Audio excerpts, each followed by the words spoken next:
Swastiastu. Assalamualaikum warahmatullahi wabarakatuh. Salam nama budaya dan salam kebajikan untuk kita semua. Sebelumnya perkenalkan, nama saya Komang Buniarta dengan NIM DS 0123029 dari Program Studi Pendidikan Agama Hindu. Pada video kali ini saya akan menjelaskan mengenai sasaran dan objek penilaian.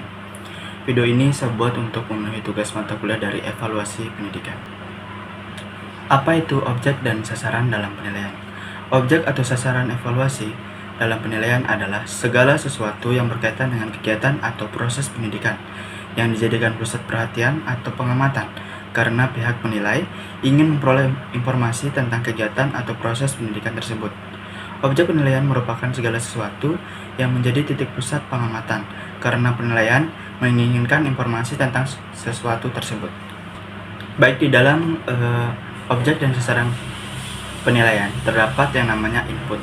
Input adalah calon siswa sebagai pribadi yang utuh, dapat ditinjau dari beberapa segi yang menghasilkan bermacam-macam bentuk tes yang digunakan sebagai alat untuk mengukur aspek yang bersifat rohani mencakup 4 hal.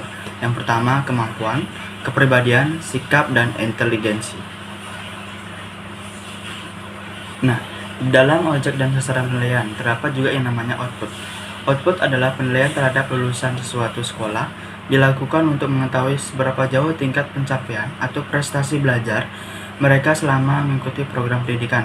Alat yang digunakan untuk mengukur pencapaian ini disebut dengan tes pencapaian. Nah, di dalam objek dan sasaran penilaian terdapat juga yang namanya transformasi. Transformasi adalah unsur yang terdapat dalam transformasi semuanya dapat menjadi sasaran atau objek penilaian demi diperolehnya hasil pendidikan yang diharapkan. Unsur-unsur dalam transformasi yang menjadi objek penilaian antara lain: yang pertama, kurikulum atau materi; yang kedua, metode atau cara penilaian; yang ketiga, sarana pendidikan atau media; yang keempat, sistem administrasi; yang kelima, guru atau personal lainnya. Nah, baik di dalam objek dan sasaran penilaian terdapat juga yang namanya aspek kepribadian. Aspek kepribadian adalah sesuatu yang terdapat pada diri seseorang dan menampakkan bentuknya dalam tingkah laku. Sebelum mengikuti program pendidikan tertentu, para calon peserta didik perlu terlebih dahulu dievaluasi kepribadiannya masing-masing. Sebab, baik buruknya kepribadian peserta secara psikologis akan dapat mempengaruhi keberhasilan mereka dalam mengikuti program pendidikan tertentu. Di dalam objek dan sasaran penilaian terdapat juga yang namanya aspek kognitif atau kemampuan, di mana adalah ranah yang mencakup kegiatan mental yang menjadi tujuan pengajaran di tingkat SD, SMP, dan SMU pada umumnya adalah peningkatan kemampuan siswa dalam aspek kognitif. Di dalam aspek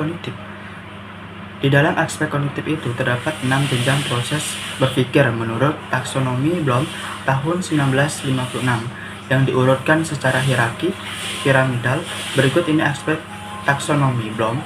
Yang pertama yaitu pengetahuan, yang kedua pemahaman, yang ketiga penerapan, yang keempat analisis, yang kelima sintesis, dan yang keenam penilaian. Sasaran objek dan penilaian terdapat juga yang namanya aspek afektif atau sikap, di mana adalah ranah yang berkaitan dengan sikap dan nilai. Aspek afektif pada dasarnya adalah merupakan bagian dari tingkah laku manusia sebagai gejala atau gambaran kepribadian yang memancar keluar.